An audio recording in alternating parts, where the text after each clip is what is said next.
my garbage person of the week is an unfortunate bit of a throwback who reemerged because of what's going on in Afghanistan. Brett has already commented on his invention of the new terror group ISIS-X.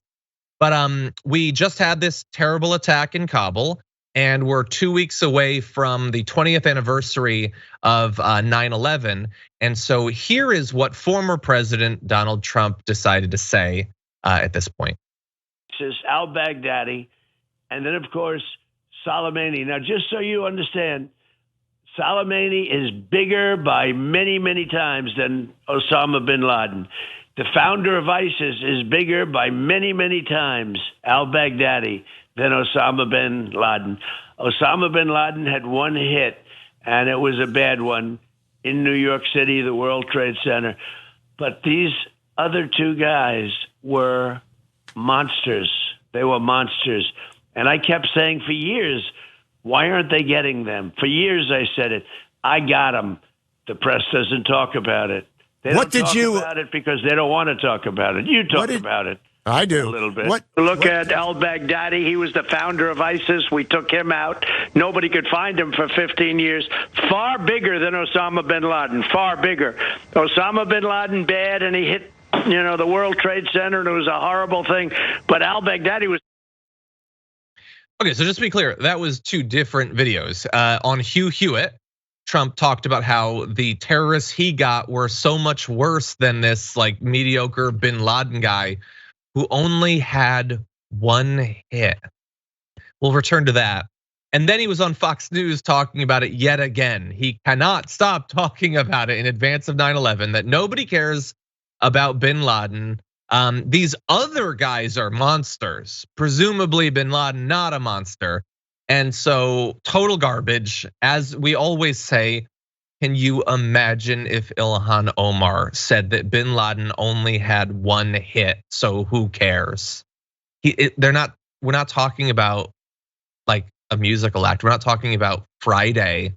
The one hit was the Twin Towers. And first of all, it's not even true. He was in charge of multiple terror attacks in multiple different countries, so he doesn't even know what he's talking about historically. But Brett, that is just such a devastatingly pointless thing to bring up, and have Hugh Hewitt, who was so squirmingly awkward as he was listening to that. That is what he's saying as people are responding to this attack against Afghans and the US military. It seems like that Hugh Hewitt was asking, who did you get? How did you get ISIS? If ISIS-X is the group that carried out this attack, where's your argument? Also just to call it a hit. It launched the war on terror. What? None of it makes sense.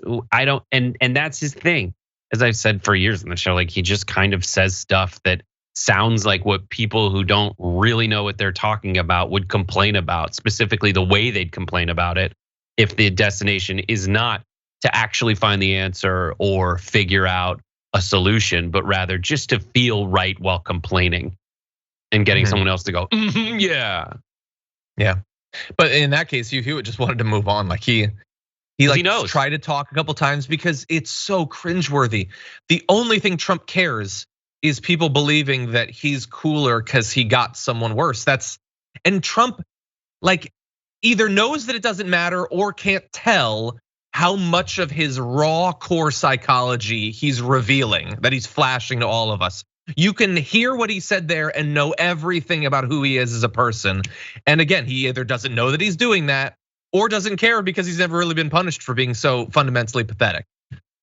Anyway, those are our garbage people, but who did you choose? Well, 36,000 of you voted this week in our poll on the community tab of the YouTube, the Damage Report channel.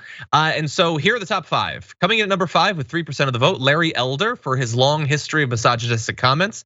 He recently said he can't be a misogynist because his mother was a female. Don't understand that point. Anyway, number 4 with 6% of the vote, Josh Gottheimer, for attempting to hijack the infrastructure bill. That's the conservative Democrat there who is now part of the sabotage squad. Number 3 with 19% of the vote, Kayleigh McEnany, for claiming Trump never had crisis after crisis after crisis. We reminded you of a few actually on the show today. Number 2 with 28% of the vote, Ron DeSantis, for saying Biden should follow his lead on COVID, which would be a lead right off a cliff into a pool of lava. And number one, your garbage person of the week with 45% of the vote, Dan Patrick, for blaming black people for the COVID spike. And then after being criticized for that, doubling down on it. That was fun. True pieces of garbage. Thank you to everybody who voted. Larry Elder, by the way, he literally in a debate, he said, listen, we got to move on from this election meddling stuff. And people were like, boo, boo, the election's done, boo. He literally says, I got to call a mulligan here and re-answer that question. He said that during a debate. He said, I got to call a mulligan? He literally said, I got to call a mulligan here. Jeez. No, that's not gonna work. But I want you to show some respect because that could be our next governor, by the way. Anyway, that's fun.